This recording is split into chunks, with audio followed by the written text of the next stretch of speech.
बिस्मिल्लाहिर्रहमानिर्रहीम। टेस्टी। जी हाँ, आज की इस वीडियो में हम बहुत ही टेस्टी रमज़ान और सहरी स्पेशल रेसिपीज़ को देखेंगे। इनमें कुछ ऑमलेट की रेसिपीज़ शामिल हैं, कुछ पराठे की रेसिपीज़ शामिल हैं और कुछ ऐसी रेसिपीज़ हैं जो कि दूध के साथ बनी हैं, जिसमें तलबीना शामिल है जो कि हमने जस्ट 5 मिनट में रेडी किया है। इसके अलावा साबूदाने पे मुश्तमिल बहुत ही टेस्टी और आसान सहरी है। इसके अलावा इंजीर को आप कैसे अपने नाश्ते में शामिल कर सकते हैं, ये भी आज की इस वीडियो में आपको पता चलेगा। बची हुई दाल के साथ आप बहुत ही क्रिस्पी पराठा कैसे रेडी कर सकते हैं, ऐसे पराठे जो कि बहुत क्रिस्पी हों और उसमें मैदा भी शामिल ना हो, वो कैसे बनाए जा सकते हैं। तलबीना के अलावा आप जौ को या बारले को ऑमलेट वगैरह में कैसे यूज़ कर सकते हैं। इस तरह की बहुत सी रेसिपीज़ आपको आज की वीडियो में देखने को मिलेंगी। आपने वीडियो को स्किप नहीं करना है। अगर आप वीडियो को पूरा नहीं देखना चाहते हैं तो कोई मसला नहीं है, आपने डिस्क्रिप्शन बॉक्स में जाना है। इन तमाम रेसिपीज़ के लिंक वहाँ पे मौजूद हैं। जो रेसिपी आप अकेली देखना चाहते हैं उस पर क्लिक करना है, आप डायरेक्ट उसी वीडियो पे पहुंच जाएंगे। ठीक है, तो चलें आज की पहली रेसिपी देखते हैं। जी हाँ, आज हम बनाएंगे बहुत ही टेस्टी और खस्ता मूली का पराठा, और इसे हम कुछ इस अंदाज में बनाएंगे कि इसे पकाते हुए घर में मूली की स्मेल बिल्कुल भी नहीं आएगी इंशाल्लाह। अक्सर घरों में ये सिर्फ इस वजह से नहीं पकाया जाता कि मूली की जो मखसूस सी स्मेल है वो पूरे घर में फैल जाती है। आप देख सकते हैं अल्हम्दुलिल्लाह ये बहुत ही क्रिस्पी बना है। तोड़ने से ही आपको अंदाज़ा हो रहा होगा इसकी क्रिस्पीनेस का। और इसे पुदीने की चटनी और अचार के साथ खाएं तो बहुत ही टेस्टी लगता है। तो चलें आज की रेसिपी का आगाज़ इस दुआ के साथ करते हैं कि अल्लाह आप सबका दस्तरखान सजाए रखे और हम सबको सेहत और ईमान का रिज़्क़ अता फरमाए। टेस्टी। तो यहाँ पे मैंने मूलियों को छील के इस तरह से पीसेस में काट लिया, उसे चॉपर में डाल दिया है। आप अगर चाहें तो इसे कद्दूकश भी कर सकते हैं। दोनों का रिजल्ट सेम ही आता है खाने और पकाने में। अब इसे चॉप करने या कद्दूकश करने के बाद हम इसे किसी छलनी में शिफ्ट कर देंगे ताकि इसका जो एक्स्ट्रा पानी है वो निकल जाए। अब इस पॉइंट पे थोड़ी सी स्मेल आपको ज़रूर आएगी, लेकिन वो सिर्फ किचन तक महदूद रहेगी। जो आप गलती करते हैं वो भी आपको अभी पता चलेगा, जिसकी वजह से पूरे घर में मूली की स्मेल होती है। हल्का सा प्रेस करने पे आप देखें इसका पानी निकल रहा है, लेकिन हम इसका पानी मज़ीद निकालेंगे। आज मेरे पास ग्लव्स ख़त्म है, इसलिए मैं हाथ से इसे निचोड़ूंगी। और बाद में आपने टूथपेस्ट की मदद से अच्छी तरह अपने हाथों को धो लेना है। उससे जो मूली की स्मेल है वो ख़त्म हो जाएगी आपके हाथों से इंशाल्लाह। जैसे भी आपको आसान लगता है वैसे निचोड़ते जाएं, चाहे एक हाथ से मेरी तरह निचोड़ते जाएं, चाहे दोनों हाथों की मदद से उसे निचोड़ के आपने मूली को अलग करते जाना है। ठीक है, सारी मूली को अल्हम्दुलिल्लाह हमने निचोड़ लिया है और इसमें से इतना पानी निकला है आप देख सकते हैं, और ये बहुत मैसी लग रहा होगा आपको। ये सिर्फ आपको दिखाने के लिए मैंने आज यहाँ पे निचोड़ा है मूली को, वरना ये काम सिंक के पास करें आप। तो ये सारा कुछ क्लीन अप करने के बाद मूली कुछ इस फॉर्म में हमारे पास आई है।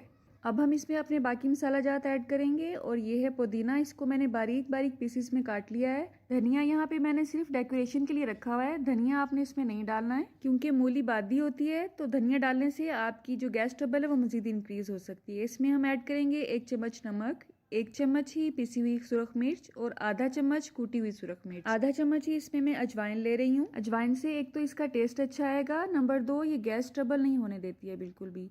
आधा चम्मच से थोड़ा सा कम इसमें मैं हल्दी पाउडर लूँगी। आधा चम्मच इसमें लहसुन पाउडर ऐड करेंगे, और आधा चम्मच के हिसाब से ही इसमें अदरक पाउडर ऐड करेंगे। आप ये दोनों चीज़ें फ्रेश भी ऐड कर सकते हैं। इसके अलावा 2 चम्मच मैंने इसमें मोटा कूटा हुआ खुश्क धनिया ऐड किया है। अब ये तमाम मसाला जात इसमें ऐड करेंगे और अच्छी तरह से इसे मिक्स कर लेंगे। आपके पास अगर सब्ज़ प्याज अवेलेबल है तो आप वो भी इसमें ऐड कर सकते हैं, उससे भी इसका टेस्ट बहुत ही अच्छा आता है। अब मूली की जितनी भी स्मेल आनी थी वो सिर्फ इसके निचोड़ने तक ही थी। अब इसमें से बहुत अच्छी मसालों की खुशबू उठ रही है अल्हम्दुलिल्लाह। तो अक्सर घरों में गलती यही होती है कि उसका पानी निचोड़ा नहीं जाता है, बल्कि उसे फ्राइंग पैन में खुश्क कर लिया जाता है, जिसकी वजह से पकने तक उसकी जो खुशबू है वो पूरे घर में फैल जाती है। उसको खुशबू तो नहीं कहा जा सकता है क्योंकि उसकी वजह से अक्सर लोग जो हैं वो मूली वाले पराठे खाना ही छोड़ देते हैं। और जब तक उसका पानी खुश्क नहीं होता है फ्राइंग पैन में, उसकी जो मखसूस सी स्मेल है वो पूरे घर में फैलती रहती है। ना सिर्फ उस वक्त फैलती है बल्कि वो जो मखसूस सी उसकी स्मेल है वो कर्टन्स, कुशन और सोफाज में भी रच बस जाती है। इसलिए अगर आप उस अंदाज में पकाते हैं मूली के पराठे तो उस हैबिट को छोड़ दें और इस अंदाज में पका के देखें, आपको इंशाल्लाह बहुत अच्छा रिजल्ट मिलेगा इसका। अब आप देख सकते हैं मैंने 2 पेड़े बनाए हैं, बिल्कुल ऐसे ही जैसे कि आम सादी रोटी के बनाते हैं। एक रोटी को आपने बेल लेना है, बिल्कुल उसी तरह ही आपने दूसरी रोटी को भी बेल लेना है। ठीक है, अगर आप रोटी बनाने के मामले में परफेक्ट हैं तो आप इसके सेंटर में मसाला रख के साइडों से उसे लपेट के भी रोटी बना सकते हैं, लेकिन मुझे वो थोड़ा सा मुश्किल काम लगता है, इसलिए मैं हमेशा इसे इस अंदाज में ही बनाती हूँ। अगर आप आटा गूंदे बगैर और पेड़ा किए बगैर ही मूली का पराठा बनाना चाहते हैं तो वो रेसिपी भी मैं आपसे शेयर कर चुकी हूँ। उसका लिंक आपको डिस्क्रिप्शन बॉक्स में भी मिल जाएगा इंशाल्लाह, और वीडियो की एंड स्क्रीन पे भी मैं उसका लिंक आपको दे दूँगी। एक और पॉइंट, अगर तो आपने मसाला बनाने के फ़ौरन बाद ही पराठा बनाना है तो आप उसमें नमक ऐड करें, वरना आप नमक को स्किप कर दें। और जब आपने पराठा बनाना हो उसी वक्त ही आप मसाले में नमक ऐड करें, क्योंकि नमक डालने से भी अगर आप थोड़ी देर उसे रख देंगे मूली को तो वो पानी छोड़ने लगेगी और मसाले को हैंडल करना फिर आपके लिए थोड़ा सा मुश्किल हो जाएगा। दोनों रोटियों को मैंने बेल लिया है। अब आप देख सकते हैं मैंने इसमें मसाला भी ऐड कर दिया है। अब कम ज़्यादा मसाला जैसे भी आपके घर वाले पसंद करते हैं उसमें ऐड कर दें और हल्के हल्के हाथों की मदद से चम्मच के साथ इस तरह से उसे प्रेस कर दें, ठीक है। अब जो दूसरी रोटी हमने बनाई है, नीचे वाली रोटी के साइज़ के हिसाब से बनाई थी, उसे भी ऊपर रखेंगे और उसके कॉर्नर्स को हल्का सा प्रेस कर देंगे। अब पहले इसे हाथ की मदद से ही हल्का हल्का सा प्रेस करते हुए बड़ा करेंगे। आप देख सकते हैं मसाला इसके कॉर्नर्स तक अच्छी तरह से जा चुका है। अब चाहे तो इसे आप ऐसे ही तवे पे डाल सकते हैं, लेकिन अगर आप पतला पतला सा पराठा खाना पसंद करते हैं तो आप इसे हल्का सा बेलने से बेल लें। अब तवे को मैंने हल्की आंच पे गरम किया हुआ है ऑलरेडी। अब इस पर हम पराठा डालेंगे। आप देख सकते हैं मैंने इस पर कोई भी ऑयल नहीं लगाया है अभी। मैं अपने हस्बैंड के लिए जब भी बनाती हूँ तो ऑयल फ्री ही बनाती हूँ। आप उसे मूली का पराठा तो नहीं, मूली की रोटी कह सकते हैं। और उस मूली वाली रोटी के ऊपर थोड़ा सा ऑलिव ऑयल लगा के वो खाते हैं बहुत शौक से। अब आप देख सकते हैं इसने थोड़ा सा कलर चेंज करना शुरू कर दिया है। अब इस पॉइंट पे हम इस पर ऑयल ऐड करेंगे। देसी घी आप डालना चाहते हैं, घी डालना चाहते हैं, जो भी आप यूज़ करते हैं वो इस पर ऐड कर दें। और उसके बाद हम इसकी साइड चेंज करेंगे। मेरा चूल्हा जो सेंटर वाला बर्नर है वो थोड़ा सा तेज़ है, इसलिए रोटी हो या पराठा सेंटर से वो पहले कलर लेता है और साइड्स पे बाद में पकता है। आप देख सकते हैं सेंटर से इसने थोड़ा सा कलर डार्क लिया है और साइडों पे अभी ये ज़्यादा नहीं पका है। तो आपने अपने चूल्हे के हिसाब से अपने पराठे को हैंडल करना है। अब इस पॉइंट पे मैंने चूल्हे को थोड़ा सा तेज़ कर दिया है और आप देख सकते हैं अल्हम्दुलिल्लाह एक साइड से इसने बहुत अच्छा सा कलर ले लिया है। इसी तरह से ही हम दूसरी साइड से इसे पकाएंगे। और आप देख सकते हैं अल्हम्दुलिल्लाह दूसरी साइड से भी ये बहुत अच्छा पका है, बहुत ही क्रिस्पी लग रहा है। और अगर आपको आज की वीडियो में कुछ भी नया सीखने को मिला हो तो प्लीज़ कमेंट बॉक्स में कमेंट करके ज़रूर बताइएगा। और मेरी वीडियोस को उन लोगों से प्लीज़ ज़रूर शेयर किया करें जो हमेशा क्विक और ईजी खाना पकाना चाहते हैं। अल्लाह आप सबका दस्तरखान सजाए रखे और हम सबको सेहत और ईमान का रिज़्क अता फरमाए। बिस्मिल्लाहिर्रहमानिर्रहीम। टेस्टी। जी हाँ, आज हम बनाएंगे बहुत ही टेस्टी दाल का पराठा।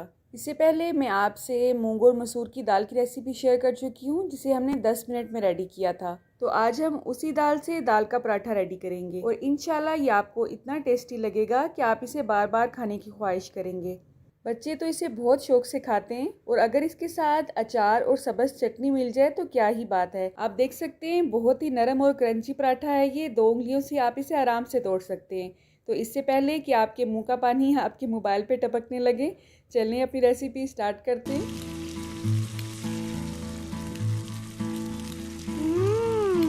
टेस्टी। तो जितना भी आटा हमने गूंदना है उसे हम परात में शिफ्ट कर लेंगे। अगर आपके पास दाल की क्वांटिटी थोड़ी कम है तो आपने पहले दाल ऐड करनी है परात में, उसके बाद उसमें आटा ऐड करना है, ठीक है। मेरे पास क्योंकि दाल बहुत ज़्यादा क्वांटिटी में थी इसलिए मैंने पहले आटा ऐड किया है परात में और उसे अब हम दाल के साथ गूंद लेंगे। थोड़ी सी दाल को हम आटे में ऐड करके इसे मिक्स करेंगे। क्योंकि ये फीका हो सकता है आटा ऐड करने के बाद, इसलिए हम इसमें नमक ऐड करेंगे, कुटी हुई सुरख मिर्च ऐड करेंगे। आपने ये अपनी पसंद और टेस्ट के हिसाब से ऐड करनी है। मैंने बच्चों के हिसाब से इसमें थोड़ा कम मसाला ऐड किया है। आप इसमें सब्ज़ मिर्च ऐड कर सकते हैं, सब्ज़ धनिया ऐड कर सकते हैं, गरम मसाला ऐड कर सकते हैं। ये दाल बहुत ही मज़े की बनी थी।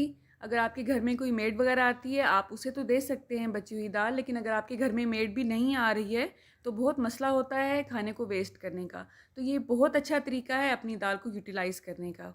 एक दिन दाल बनाएं, अगले दिन जो दाल बची है उसे इस तरह के पराठे बना लें, बहुत ही टेस्टी बनते हैं, आप यकीन करें। बस आम आटे की तरह ही इसको गूंदना है हमने, कोई इसमें रॉकेट साइंस नहीं है। ये बहुत नरम बनते हैं क्योंकि इसमें बहुत ज़्यादा क्वांटिटी में मैंने देसी घी भी ऐड किया था तड़का लगाते हुए। अब इसे हमने डब्बे में बंद करके फ्रिज में रख देना है 15 से 20 मिनट के लिए सेट होने के लिए। ये बहुत ही इजीली हैंडल हो जाता है, टूटता बिल्कुल भी नहीं है। थोड़ी सी कसूरी मेथी अगर हाथों में क्रश करके आप इसमें ऐड करते हैं तो इसकी खुशबू भी इसमें बहुत अच्छी लगती है। असल में हमारे घर में कुछ नमूने बच्चे ऐसे हैं जो ना धनिया पसंद करते हैं इसके अंदर, ना कसूरी मेथी पसंद करते हैं, किसी को स्पाइसी नहीं चाहिए। तो बस इस तरह के कुछ रोले होते हैं जिसकी वजह से मैं बहुत लाइट लाइट सा खाना बनाती हूँ उनके लिए। लेकिन आप अपने हिसाब से, अपने घर के अफराद की पसंद के हिसाब से मसालों की क्वांटिटी को कम ज़्यादा कर सकते हैं। मेरा मकसद आपको एक आइडिया देना था कि अगर दाल बच गई है घर में तो उसे वेस्ट मत करें। इस तरह से पराठे बना के आप उसे बहुत ही ईजिली बच्चों को खिला सकते हैं और ख़ुद भी इंजॉय कर सकते हैं। अब इसे हमने बिल्कुल आम रोटी की तरह ही बेला है। अब तवे पे आपने जब इसे डालना है तो थोड़ा सा अगर आप इस पर ऑयल ऑलरेडी लगा लेते हैं तो ये बहुत ही क्रिस्पी बनता है। एक तरफ से जब अच्छी तरह ये अपनी शेप ले लेगा, थोड़ा सा अपना कलर चेंज कर लेगा, उसके बाद हमने इसकी साइड चेंज करनी है, ठीक है। अब इसे दूसरी साइड चेंज करने से पहले मैंने इस पे देसी घी अप्लाई किया है। देसी घी की बहुत सी रेसिपीज़ मैं आपके साथ शेयर कर चुकी हूँ और हर रेसिपी में मैंने आपसे डिफरेंट तरीका शेयर किया है। आप चाहें तो मेरा चैनल उन रेसिपीज़ के लिए विज़िट कर सकते हैं।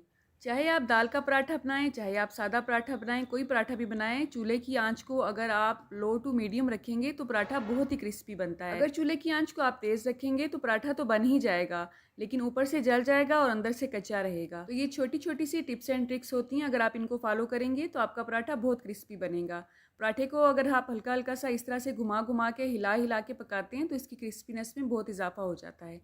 लें जनाब, हमारा पराठा बिल्कुल रेडी है, आप देख सकते हैं। अल्हम्दुलिल्लाह इसकी बहुत ही अच्छी लुक आई है। अगर आप इसे क्रश्ड अचार के साथ और दही की सब्ज़ चटनी के साथ सर्व करेंगे तो खाने वाला आपकी तारीफ़ किए बगैर नहीं रह सकेगा। इस पराठे को आप अपने ब्रेकफास्ट में शामिल करें, लंच या डिनर में इंजॉय करें, या अब रमज़ान आने वाला है सहरी में बनाएं। ये बहुत ही टेस्टी लगता है अल्हम्दुलिल्लाह। आप कहाँ से और किस सिटी से मेरी वीडियोस को वॉच करते हैं, अगर आप कमेंट बॉक्स में मुझे बताएंगे तो मुझे बहुत खुशी होगी। अल्लाह आप सबका दस्तरखान सजाए रखे और हम सबको सेहत और ईमान का रिस्क अता फरमाए। अल्लाह हम सब के रिस्क में कसरत, बरकत और आसानी। बिस्मिल्लाहिर्रहमानिर्रहीम। टेस्टी। जी हाँ, आज हम बनाएंगे बहुत ही टेस्टी नाश्ता और वो भी सिर्फ 5 मिनट में। जी बिल्कुल, आपने बिल्कुल ठीक सुना है। ये बहुत ही हेल्दी और टेस्टी नाश्ता है जिसे खाना सुन्नत भी है। हम 5 से 7 मिनट में ही रेडी करेंगे। तो चलें इसकी रेसिपी भी देखते हैं और इसमें हमने जो जो अज्जा डाले हैं उसके हेल्थ बेनिफिट्स भी साथ साथ डिस्कस करते हैं। टेस्टी। जी, तो यहाँ पे दूध लिया है मैंने आधा किलो और ये उबला हुआ दूध है। अगर आप कच्चा दूध यूज़ करें तो आपने उससे पहले बॉईल कर लेना है और उसके बाद बाकी इंग्रेडिएंट्स ऐड करने हैं, ठीक है। अब इसमें मैं 2 अदद इलायची ऐड करूंगी और इसे हमने पहले अच्छी तरह से मैश कर लेना है। इसका छिलका रिमूव करके सिर्फ इसके सीड ऐड करने हैं। इलायची हमारे दिमाग को तेज करती है, हमारे मैदे के लिए बहुत ही मुफीद है, हमारी पूरी बॉडी को ये रिलैक्स करती है। इसके अलावा हाई ब्लड प्रेशर के मरीजों के लिए भी ये बहुत फायदेमंद है। गुर्दे में पथरी की शिकायत जिन लोगों को होती है, अगर कुछ अर्सा इसे रेगुलर इस्तेमाल कर लें वो लोग, तो यूरिन के जरिए पथरी रिमूव हो जाती है। अच्छा, जौ का दलिया आप देसी भी यूज़ कर सकते हैं। मैं यहाँ पे ये वाला दलिया यूज़ कर रही हूँ फौजी का, क्योंकि ये ऑलरेडी रोस्टेड होता है तो इसे आपका जो कुकिंग का टाइम है ये बहुत ही शॉर्ट हो जाता है। और ये बॉक्स के अंदर कुछ इस फॉर्म में होता है। जो के फायदे अगर गिनवाने बैठे हैं तो 1 घंटे की वीडियो इसी पर ही बन जाएगी, लेकिन आपने परेशान नहीं होना है। सिर्फ 5 से 6 मिनट की वीडियो में ही मैं आपको तलबीना की सारी डिटेल, इसकी सारी क्वालिटीज बता दूंगी इंशाल्लाह। तो चूल्हे की आंच को हमने ऑन किया हुआ है मीडियम स्पीड पे। अब इसमें बॉयल आना शुरू हो जाएगा स्लो स्लो। अब इसको मीठा बनाने के लिए हमने इसमें कोई भी आर्टिफिशियल शुगर ऐड नहीं करनी है, इवन शक्कर भी ऐड नहीं करनी है। तो उसके लिए हम इसमें इस्तेमाल करेंगे खजूरें। 8 से 9 दाने मैंने लिए हैं क्योंकि ये छोटे साइज़ के थे। इसकी गुठली हम रिमूव कर लेंगे और इस तरह से इसे छोटे छोटे से पीसेस में काट के वो भी इसमें ऐड कर देंगे। आप चाहें तो मिक्सी में डाल के इसकी पेस्ट सी भी बना सकते हैं, लेकिन मैं ऐसे ही इसको ऐड करूँगी। इस तरह से दूध में पकने से ये मीठा भी हो जाएगा। इसके अलावा इसके जो छोटे छोटे से पीसेस मुंह में आते हैं, मुझे तो वो बहुत अच्छे लगते हैं। अगर आपको कोई इशू है तो आप इसकी पेस्ट बना लें। खजूर कोलेस्ट्रॉल के पेशेंट्स के लिए बहुत अच्छी है। इसमें पोटाशियम और फाइबर बहुत वाफर मिकदार में होते हैं। हार्ट पेशेंट्स के लिए ये बहुत ही मुफीद है। हार्ट पेशेंट्स को वैसे डॉक्टर अजवा खजूर खाने के लिए कहते हैं, तो ना सिर्फ अजवा खजूर बल्कि तमाम खजूरें हार्ट पेशेंट्स के लिए बहुत अच्छी हैं। आप अपनी पसंद का कोई भी ड्राई फ्रूट इसमें ऐड कर सकते हैं। मैं यहाँ पे बादाम ऐड कर रही हूँ। अगर आप बादाम को भिगो के इस्तेमाल करते हैं तो उसकी अफादियत में 40 गुना इजाफा हो जाता है। बादाम में मिनरल्स और जिंक वाफिर मिकदार में होते हैं। दिल के अमराज के लिए ये बहुत अच्छे हैं। इसके अलावा ओमेगा 3 को हासिल करने का ये एक बहुत ही अच्छा सोर्स है और दिमागी कमजोरी के लिए तो बादाम अच्छा समझा ही जाता है। अच्छा, अगर आप में से खुदा ना खास्ता कोई शुगर पेशेंट है तो इसमें से आप खजूरें स्किप कर सकते हैं। खजूरों के बगैर भी ये बहुत ही टेस्टी बनता है, लेकिन अगर आप इसमें खजूरें ऐड करते हैं तो इसकी अफादियत में 4 गुना इजाफा हो जाता है, क्योंकि खजूरें हमें कैंसर से बचाती हैं और ये हमारी बॉडी में ब्लड प्रेशर को मेंटेन रखती हैं। यहाँ पे मैं 2 से 3 खाने के चम्मच नारियल का पाउडर ऐड कर रही हूँ, नारियल का बरादा भी जिसे कहा जाता है, और ये बहुत ही इजीली मार्केट में अवेलेबल है। ये बिल्कुल ऑप्शनल है, आप इसे स्किप कर सकते हैं। असल में नारियल में बहुत ज़्यादा तादाद में मिनरल और विटामिन होते हैं और ये एंटी एजिंग भी है। अगर आप इसे इस्तेमाल करते हैं तो सोने पे सुहागा। असल में जो फ्रेश नारियल होता है या जो ड्राई किया हुआ नारियल होता है उसमें बहुत ज़्यादा तादाद में फैट्स होते हैं, लेकिन इस नारियल के बरादे में इन्होंने तमाम जो ऑयल है इसका ये रिमूव किया होता है, लेकिन इसका टेस्ट बहुत अच्छा आता है हर चीज़ में। एक रिवायत में आता है कि हजूर सल्लल्लाहु अलैहि वसल्लम के घर में अगर कोई बीमार हो जाता था तो आप उसके लिए तलबीना तैयार करवाते थे। और आप सल्लल्लाहु अलैहि वसल्लम की एक हदीस भी है जिसका मफहूम कुछ इस किस्म का है कि तलबीना हमारे दिल से दुख और परेशानी को ऐसे निकाल बाहर करता है जैसे कि चेहरा धोने पर पानी हमारे चेहरे की तमाम मैल को दूर कर देता है। इसके अलावा एक और हदीस है जिसका मफहूम कुछ इस किस्म का है कि तलबीना आपके जिस्म की तमाम गलाजत को निकाल बाहर करता है। तो यहाँ पे दूध को बाकी चीज़ों के साथ पकते हुए सिर्फ 5 मिनट ही हुए हैं। अब मैंने चूल्हे की आंच को बंद कर दिया है। इसमें जो हमने रोस्टेड जो ऐड किए थे वो अल्हम्दुलिल्लाह बहुत सॉफ्ट हो चुके हैं और मुकम्मल तौर पर पक चुके हैं। अच्छा, कुछ लोग इसे पका पका के बहुत ज़्यादा गाढ़ा कर लेते हैं, तो मुझे ये इसी तरह रनी कंडीशन में ही अच्छा लगता है, क्योंकि अभी ये जब ठंडा होगा तो ये अपने अंदर सारा दूध जज़ब कर लेगा और ये मज़ीद टेस्टी हो जाएगा। अगर आप इसे गाढ़ा खाना पसंद करते हैं तो 4 से 5 मिनट इसे मज़ीद पका सकते हैं। देसी जो या उसके दलिए से आप कैसे ये तैयार कर सकते हैं उसकी रेसिपी भी मैं इंशाल्लाह आपसे शेयर करूंगी। तो रूम टेम्परेचर पे लाने के लिए मैंने इसे शेल्फ पे ही कवर कर दिया है। आप इसे ठंडा भी इस्तेमाल कर सकते हैं और नॉर्मल टेम्परेचर पे भी इस्तेमाल कर सकते हैं। अब सर्विंग से पहले मैं इस पे बनाना ऐड करूंगी। आप अपनी पसंद से कोई भी फ्रूट ऐड कर सकते हैं। केला कोलेस्ट्रॉल को कम करता है, इसके अलावा हमारे जिस्म में ये एनर्जी देता है, स्किन के लिए ये बहुत ही अच्छा समझा जाता है और प्रोटीन हासिल करने का ये एक बहुत ही अच्छा सोर्स है। केले के अलावा आप इसमें एप्पल भी ऐड कर सकते हैं, चेरीज भी ऐड कर सकते हैं। तो जो फ्रूट भी आपके पास इजीली अवेलेबल है आप इस पे टॉपिंग के तौर पे यूज़ कर सकते हैं और नाश्ते में तो फ्रूट्स बहुत ही अच्छे होते हैं। अब थोड़ा सा गार्निश के तौर पे यहाँ पे मैं बादाम ऐड करूँगी इस पर। आप इसको हनी के साथ भी सर्व कर सकते हैं, लेकिन इसमें हमने जितनी खजूरें ऐड की हैं इसमें मीठा बिल्कुल परफेक्ट है। तो आपने ये रेसिपी अपने बच्चों के लिए, अपने घर में मौजूद बुजुर्गों के लिए या अपने लिए एक दफ़ा ज़रूर ट्राई करनी है। और आपका अच्छा या बुरा जैसा भी एक्सपीरियंस हो आपने कमेंट बॉक्स में मुझसे ज़रूर शेयर करना है। अल्लाह आप सबका दस्तरखान सजाए रखे और हम सबको सेहत और ईमान का रिस्क अता फरमाए। अल्लाह हम सब के रिस्क में कसरत से ज़्यादा बरकत और आसानी। बिस्मिल्लाहिर्रहमानिर्रहीम। टेस्टी। जी हाँ, आज हम बनाएंगे बहुत ही टेस्टी नाश्ता और वो भी दूध और इंजीर के साथ। अंजीर के वैसे तो बहुत ही फ़ायदे हैं, लेकिन जब इसे दूध के साथ इस्तेमाल किया जाता है तो इसके फ़वाइद डबल से ट्रिपल हो जाते हैं। तो बहुत ही छोटी सी वीडियो है, इसकी रेसिपी के साथ साथ इसके फ़वाइद भी हम डिस्कस करेंगे, तो वीडियो के एंड तक मेरे साथ रहिएगा। तो चलिए अपना टाइम वेस्ट किए बगैर अपनी रेसिपी स्टार्ट करते हैं।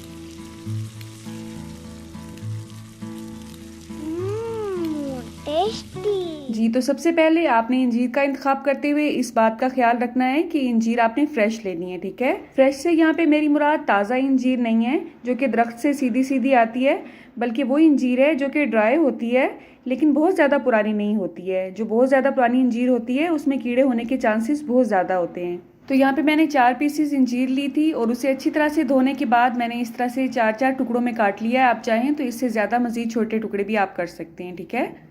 इनको पीसेस में काटने का एक फ़ायदा तो ये होगा कि आप अच्छी तरह से चेक कर लेंगे कि इसमें कोई कीड़ा वगैरह तो नहीं है। नंबर 2, इसे खाने में भी आसानी होगी। तो अगर आप इसे पानी में डिप करके खाते हैं उसका अलग फ़ायदा है, अगर आप इसे जैतून के तेल में डिप करके खाते हैं उसका अलग फ़ायदा है। लेकिन आज की वीडियो में हम दूध के साथ इसके फ़ायदे डिस्कस करेंगे और इसकी रेसिपी देखेंगे, ठीक है। तो यहाँ पे मैंने उबला हुआ दूध लिया है, इसे मैंने अच्छी तरह से इतना फिल किया इस बाउल को कि सारी अंजीर इसमें डिप हो जाएँ। अब इस बाउल को हमने फ्रिज में रखना है, क्योंकि अगर आपके एरिया में ज़्यादा गर्मी है और आपने इसे शेल्फ पे ही छोड़ दिया तो ये दूध फट जाएगा। अगर सर्दी है आपने इसे 4 से 5 घंटे के लिए आराम से शेल्फ पे रख देना है, लेकिन मैंने इसे फ्रिज में रखा था तकरीबन 6 से 7 घंटे के लिए। तो इसके बाद हमने क्या करना है वो भी हम डिस्कस करते हैं। अभी इंजीर को जब हम दूध के साथ इस्तेमाल करते हैं तो हमारी बॉडी में जो कैल्शियम की कमी होती है वो मुकम्मल तौर पे ख़त्म हो जाती है। जो लोग अपने आप को थका थका महसूस करते हैं, अपनी हड्डियों में कमज़ोरी महसूस करते हैं, उनके लिए ये बेस्ट रेमेडी है। इसके अलावा जो लोग दिमागी तौर पे ज़्यादा काम करते हैं और थोड़ा सा काम करने के बाद थक जाते हैं, उनके लिए ये बेस्ट नाश्ता है। इसके इस्तेमाल से चिड़चिड़ापन ख़त्म होता है, हड्डियाँ मजबूत होती हैं, दांत मजबूत होते हैं। इसके अलावा नज़र की कमज़ोरी के लिए भी ये बहुत ही फ़ायदेमंद साबित होता है। इसके अलावा कुछ बच्चे इवन कुछ जवान भी देखने में बिल्कुल हड्डियों का ढांचा होते हैं, अगर वो कुछ अरसा मुसलसल इसे इस्तेमाल करते हैं तो उनके वेट में इजाफा होता है, उनकी जिस्मानी और दिमागी कमज़ोरी भी ख़त्म हो जाती है और अपने आप को वो फ्रेश महसूस करते हैं। तो आपने देखा 6 से 7 घंटे के लिए मैंने इसे फ्रिज में ही छोड़ दिया था रात को, और इसका अब जो कलर है दूध का वो काफ़ी हद तक चेंज हो चुका है और आप यकीन करें इसका टेस्ट भी बहुत ही अच्छा हो चुका है दूध का। जो लोग नए नए बीमारी से उठते हैं, अगर वो कुछ अरसा मुसलसल इसे इस्तेमाल करते हैं तो बीमारी के दौरान जो भी उनकी कमज़ोरी होती है वो कवर हो जाती है। अब मैं तो इसे ऐसे ही इस्तेमाल करती हूँ, दूध को पी लेती हूँ और जो इसमें इंजीर होती है उसे चबा चबा के खा लेती हूँ। लेकिन अगर आपको वो मुश्किल लगता है खाना तो आप कोई भी दलिया ले लें घर में, जो कि हम रेगुलर बनाते हैं, देसी दलिया। ये गंदम का दलिया है इस वक्त, और इसमें गुड़ वगैरह डाल के मैंने अच्छी तरह से इसे गला लिया है। 3 से 4 चम्मच मैंने वो लिए हैं दलिये के, और इसमें हम ये जो इंजीर वाला दूध है ये ऐड करेंगे। अगर आपको इस दलिये की रेसिपी चाहिए तो आप मुझे कमेंट बॉक्स में बताइएगा, इंशाल्लाह मैं बहुत जल्दी ये भी शेयर करूंगी आपसे। अब तकरीबन 2 इंजीर के पीसेस भी हमने इसमें ऐड कर दिए और थोड़ा सा दूध मजीद ऐड कर दिया है। अब आपको जैसी भी अच्छा लगता है आप इसे इंजॉय कर सकते हैं। ठंडा अच्छा लगता है तो ठंडा इंजॉय करें। अगर आप इसे नॉर्मल टेम्परेचर पे खाना पसंद करते हैं तो आप इसे किसी भी सॉस पैन या बर्तन में डाल के थोड़ा सा गर्म करके भी इंजॉय कर सकते हैं। अगर आपको दलिया खाना पसंद नहीं है तो कोई टेंशन की बात नहीं है, आप इसे दूसरे तरीके से भी इस्तेमाल कर सकते हैं। लेकिन अगर आप इसे दलिये के साथ खाते हैं तो ये आपका मुकम्मल नाश्ता है, आपको इसके खाने के बाद किसी और नाश्ते की ज़रूरत नहीं पड़ती है। थोड़े से इसमें मैं ड्राई फ्रूट ऐड कर रही हूँ, काजू वगैरह ऐड कर रही हूँ। आप चाहें जो भी आपको ड्राई फ्रूट अच्छे लगते हैं आप ऐड कर सकते हैं। यहाँ पे मैंने थोड़े से बादाम लिए हैं, आप पिस्ता वगैरह भी ले सकते हैं। तो जो सिंपल दूध के साथ इंजीर हमने ऐड किया है उसमें आप कोई भी फ्रेश फ्रूट ले सकते हैं। यहाँ पे मैंने एप्पल लिया है, इसको मैंने छील लिया, आप छिलके समेत भी ले सकते हैं। इसके अलावा अगर आप इसमें बनाना ऐड करते हैं, केला ऐड करते हैं, तो अगर आपके जिस्म में विटामिन डी की कमी है तो ये इसको भी कवर करेगा।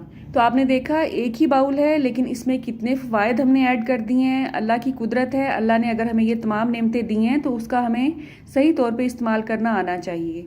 तो आप अगर 15 से 20 दिन इसे रेगुलर इस्तेमाल करते हैं तो आपको किसी किस्म की मल्टीविटामिन की ज़रूरत नहीं पड़ेगी इंशाल्लाह। समटाइम होता क्या है कि अपने जिस्म का ज़ाहिरी मोटापा देख के हम इस कदर परेशान हो जाते हैं कि डाइट स्टार्ट कर देते हैं और अपने जिस्म की कमज़ोरी का खुद ही सबब बनते हैं। तो होना तो असल में ये चाहिए कि हम कम खाएं लेकिन हेल्दी खाएं।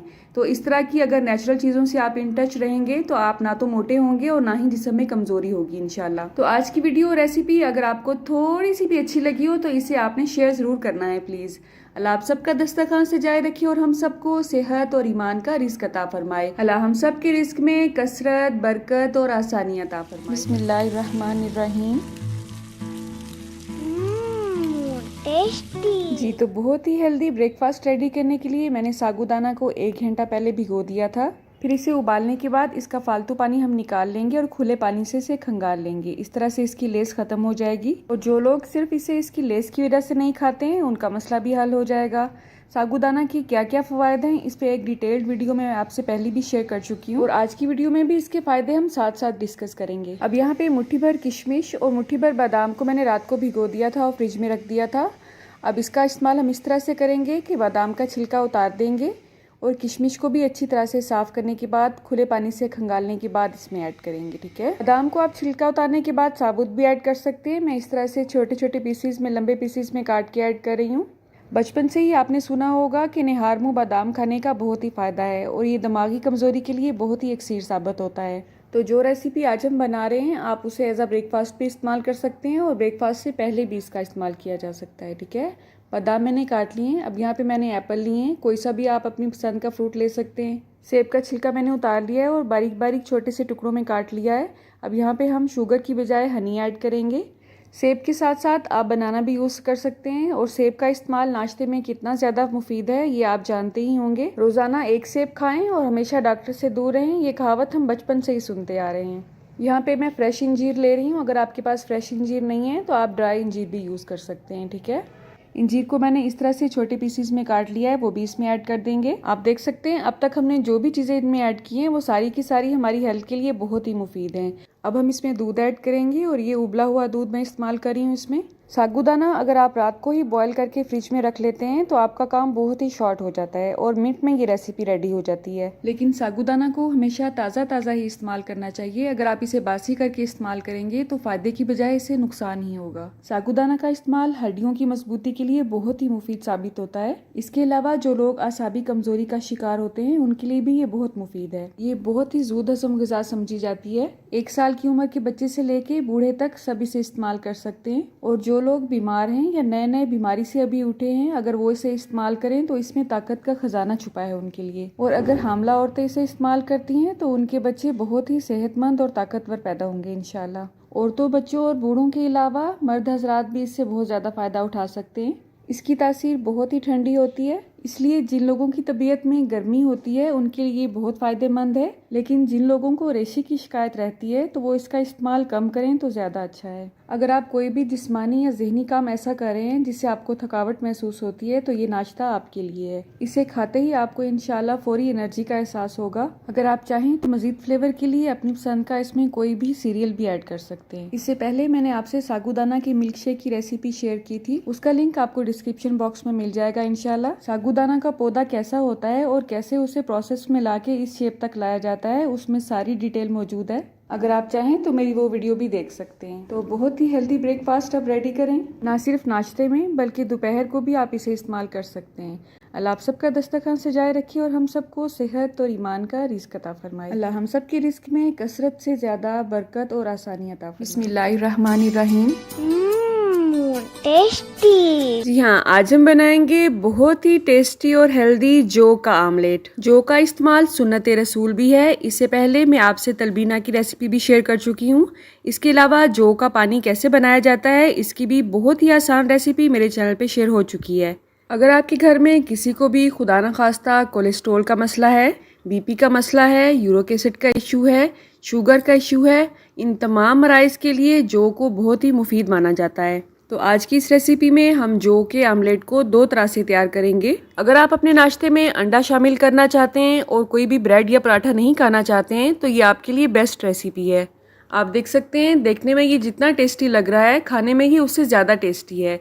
तो चलें आज की रेसिपी का आगाज़ इस दुआ के साथ करते हैं कि अल्लाह आप सबका दस्तरखान सजाए रखे और हम सबको सेहत और ईमान का रिज़्क अता फरमाए। टेस्टी। जी, तो यहाँ पे मैंने दरमियाने साइज़ के प्याज को आधा कट किया है और इसे बारीक बारीक चॉप किया है। अब यहाँ पे मेरे पास जर्दी अलग है और सफ़ेदी अलग है।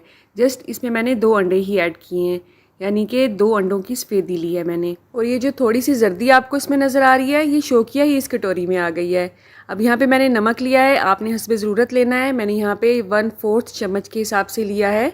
चुटकी भर इसमें सफ़ेद ज़ीरा ऐड किया है, उसको हल्का सा रोस्ट कर लें तो ज़्यादा बेटर है। 1/4 चम्मच से भी कम हल्दी पाउडर ऐड करेंगे। हल्दी बहुत ही हेल्दी होती है, ये आप सब जानते होंगे। कच्ची हल्दी के हलवे की रेसिपी आपको मेरे चैनल पे मिल जाएगी। कुटी हुई सुर्ख मिर्च और सुर्ख मिर्च का पाउडर भी आप अपने टेस्ट के हिसाब से ऐड कर सकते हैं। यहाँ पे मैंने 1/4 चम्मच दोनों चीज़ें ली हैं, ठीक है। अब यहाँ पे मेरे पास उबले हुए जौ हैं, जौ का दलिया है। आप साबुत ग्रेन भी ले सकते हैं, उसको मैश कर सकते हैं, या जो रोस्टेड बारले आता है मार्केट में, आपने जस्ट उसको 1 से 2 मिनट के लिए भिगो के रखना है। जैसे ही वो नरम होगा उसका पानी आपने निचोड़ देना है और वो इसमें ऐड कर देना है।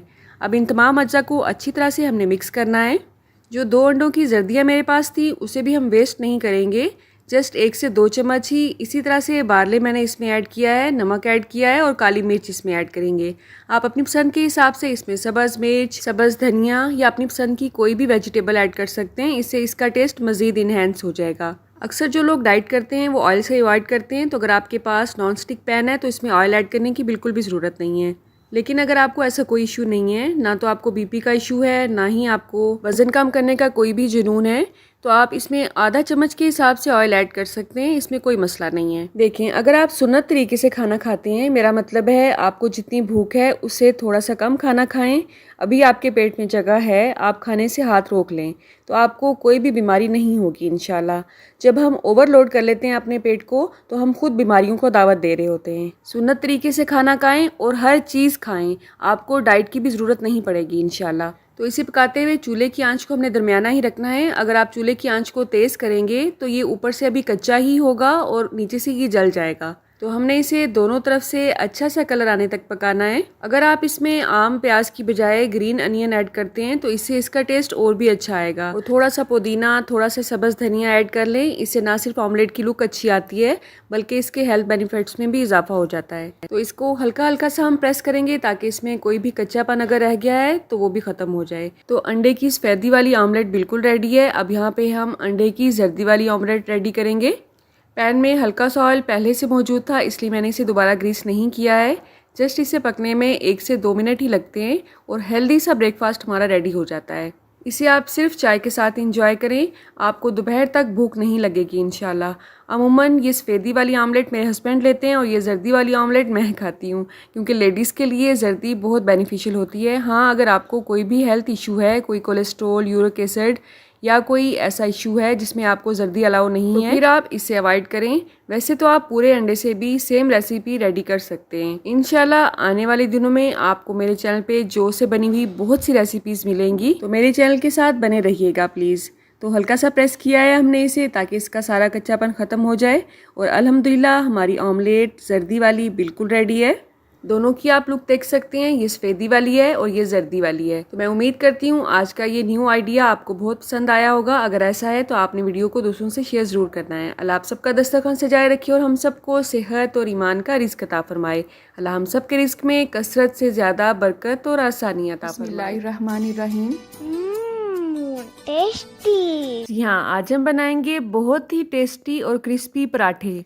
एक नहीं, दो नहीं, बल्कि 3 तरीकों से इसे बनाएंगे और इसे मैदे के बगैर रेडी करेंगे। जी हाँ, आपने बिल्कुल ठीक सुना है। आप भी सोच रहे होंगे कि क्रिस्पी पराठे और वो भी मैदे के बगैर, ये कैसे मुमकिन है?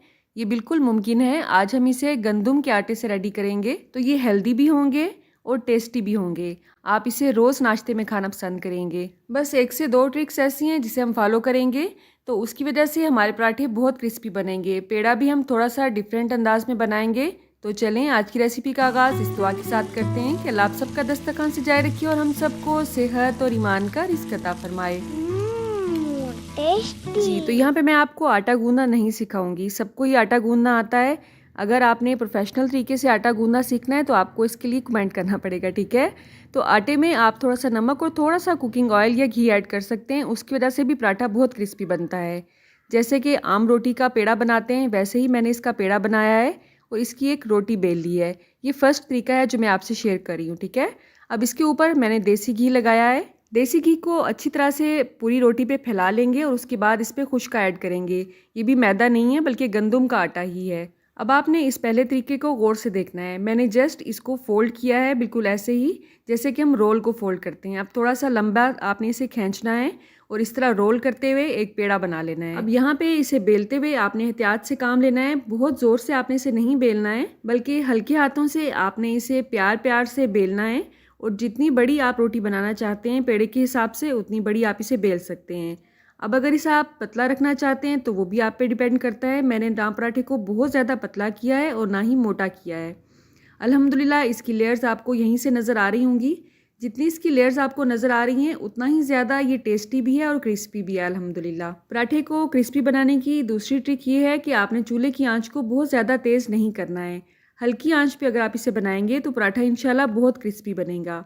अब आते हैं दूसरे तरीके की तरफ। इस तरीके में भी हम रोटी को बिल्कुल पहली रोटी की तरह बेल लेंगे, उसके ऊपर घी या ऑयल लगाएंगे। घी लगाने से रोटी ज़्यादा क्रिस्पी बनती है। ऊपर अच्छी तरह से खुश्का स्प्रेड करने के बाद सेंटर में मैंने थोड़ा सा कट लगाया है और इस तरह से कोन की तरह इसको मैंने फोल्ड कर लिया है। तो आप देख सकते हैं दूसरा तरीका भी निहायत आसान है। इस तरह से इसको हल्का सा प्रेस करेंगे और एक पेड़े की शक्ल में आ जाएगा। ये देखें, आपको नज़र आ रहा होगा अभी से ही अल्हम्दुलिल्लाह इसमें बहुत सारी लेयर्स नज़र आ रही हैं। तो वीडियो की स्पीड को मैं इसलिए तेज़ करती हूँ ताकि आप वीडियो देखते हुए बोरियत महसूस ना करें और कम वक्त में आपके पास ज़्यादा नॉलेज आ सके। तो इसे भी हल्के हाथों से ही मैंने बेला है और थोड़ा सा इसे हाथ पे फैला के थोड़ा सा बड़ा किया है। तो गंदम के पराठे को क्रिस्पी बनाने की एक ट्रिक ये भी है कि आपने इसे फ़ौरन ही ऑयली नहीं करना है बल्कि रोटी को दोनों तरफ से थोड़ा थोड़ा सा पकने दें, उसके बाद घी या ऑयल लगाएं। वैसे तो ऑयल से भी बहुत क्रिस्पी पराठा बनता है, लेकिन अगर आप घी इस्तेमाल करेंगे तो पराठा आपका मज़ीद क्रिस्पी बनेगा इंशाल्लाह। तो बस जैसे हमने पहले पराठे को सेका है हल्की आंच पे, वैसे ही इसे दोनों तरफ से अच्छी तरह से सेंक लेंगे। अब इस पराठे को भी आप अंडे के साथ सर्व करें या अचार के साथ, बहुत ही टेस्टी और क्रिस्पी बनता है। अब आते हैं तीसरे तरीके की तरफ। इसमें भी रोटी को बिल्कुल पहले 2 तरीकों की तरह अच्छी तरह से बेल लेंगे। घी को अच्छी तरह से पूरी रोटी पे फैला लेंगे और उसके बाद खुश्का फैलाएंगे। अब किसी भी पिज़्ज़ा कटर की मदद से या छुरी की मदद से इस तरह से लेयर्स में इसको काट लेंगे। थोड़ा सा खुश्का मज़ीद फैलाएंगे और इस तरह से तमाम लेयर्स को फोल्ड करते जाएंगे। अब इसको दोनों तरफ से आपने अच्छी तरह से रोल करना है और थोड़ा थोड़ा सा खींचना भी है और उसके बाद इस तरह से इसका पेड़ा बना लेना है। आप देख सकते हैं बहुत ही अच्छा इसका पेड़ा बना है अल्हम्दुलिल्लाह। अभी से ही आपको इसमें बहुत सारी लेयर्स नज़र आ रही होंगी। अब अगर आपने सारा गुस्सा इस पेड़े पे निकाला और ज़ोर ज़ोर से रोटी को बेला तो इसकी सारी लेयर्स जो हैं ख़त्म हो जाएंगी और इसका क्रिस्पीपन जो है वो भी कम होगा। तो आपने हल्के हाथों से प्यार प्यार से इसे बेलना है। यहाँ पे वीडियो की स्पीड थोड़ी सी तेज़ है, सॉरी थोड़ी नहीं बल्कि अच्छी खासी तेज़ है, तो मैंने इसे आराम आराम से ही बेला था और बहुत प्यार से बेला था। तो आप देख सकते हैं अभी से ही इस पर बहुत अच्छी सी लेयर्स नज़र आ रही हैं आपको। तो इस पेड़े को हमने हाथ पे ज़्यादा बड़ा नहीं करना है, बस बेलने की मदद से जितना बड़ा हमने इसको रखना है उतना ही बेलेंगे और फ़ौरन इसे तवे पे डाल देंगे, वरना इसकी लेयर्स खुल जाएंगी कॉर्नर से। तो अल्हम्दुलिल्लाह आप देख सकते हैं अभी से ही इसकी कितनी सारी लेयर्स नज़र आ रही हैं। अब इसे भी दोनों तरफ से हल्का सा पहले सेकेंगे और उसके बाद इस पे घी लगाएंगे। घी की रेसिपीज़ बहुत सारी मेरे चैनल पे मौजूद हैं जो कि मैंने आपको डिफरेंट तरीक़ों से बनाना सिखाया है। डायरेक्ट बलाई से आप कैसे घी निकाल सकते हैं, बलाई को मक्खन आपने जाग लगाए बगैर कैसे बनाना है और उसे आपने घी कैसे रेडी करना है, ये तमाम रेसिपीज़ आपको मेरे चैनल पे मिल जाएंगी। इसकी एक अलग से प्लेलिस्ट भी मैंने बनाई है। वैसे अगर आप मेरा चैनल विजिट करना चाहें तो बहुत सी रेसिपीज़ के साथ साथ रेमेडीज़ भी आपको मिल जाएंगी इंशाल्लाह। तो बस पहले 2 पराठों की तरह इसे भी हल्की आंच पे सेंकेंगे। जब दोनों तरफ से रोटी अच्छी तरह से पक जाएगी हल्की सी, उसके बाद इस पे घी लगाना है हमने। और रोटी को बेलते हुए आपने बहुत ज़्यादा इस पे ज़ोर नहीं लगाना है, हल्के हाथ से ही इसे आपने अच्छी तरह से बेलना है। बस यही चंद ट्रिक्स होती हैं जिसको आप फॉलो करेंगे तो ज़रूरी नहीं है कि आप मैदे से बनाएं तो ही आपका पराठा क्रिस्पी बने। इन ट्रिक्स को फॉलो करते हुए आप गंदम के आटे से भी बहुत क्रिस्पी पराठा रेडी कर सकते हैं। और ये बात भी आपने ज़हन में रखनी है कि ज़रूरी नहीं है कि तवा नॉन स्टिक हो तो ही आप इसकी लेयर्स बना सकते हैं और क्रिस्पी पराठा बना सकते हैं। तवा अगर आम है, सादा है तो भी बहुत क्रिस्पी पराठा रेडी हो सकता है। तो अगर आप भी पराठा खाने की शौकीन हैं तो आपके मुंह में भी इस वक्त यकीनन पानी आ रहा होगा, राइट। तो अल्हम्दुलिल्लाह आज की इस वीडियो में मैंने 3 तरीकों से आपको क्रिस्पी पराठा बनाना सिखाया है। अगर आपको लेयर्ड पराठे की भी रेसिपी चाहिए तो आपने कमेंट बॉक्स में ज़रूर बताना है मुझे। आप कहाँ से और किस सिटी से मेरी वीडियोस को वॉच करते हैं, अगर आप कमेंट बॉक्स में बताएंगे तो मेरे लिए ये एक इनाम से कम नहीं होगा। अल्लाह आप सबका दस्तरखान सजाए रखे और हम सबको सेहत और ईमान का रिज़्क अता फरमाए। अल्लाह हम सब के रिस्क में कसरत से ज़्यादा बरकत और आसानी अता फरमाए। तो आपको मेरी सहरी स्पेशल वीडियो कैसी लगी आपने कमेंट बॉक्स में ज़रूर बताना है। और ख़ासकर रमज़ान में आप कौन सी रेसिपीज़ देखना चाहते हैं ये भी आपने मुझे ज़रूर सजेस्ट करना है। अल्लाह हाफिज़।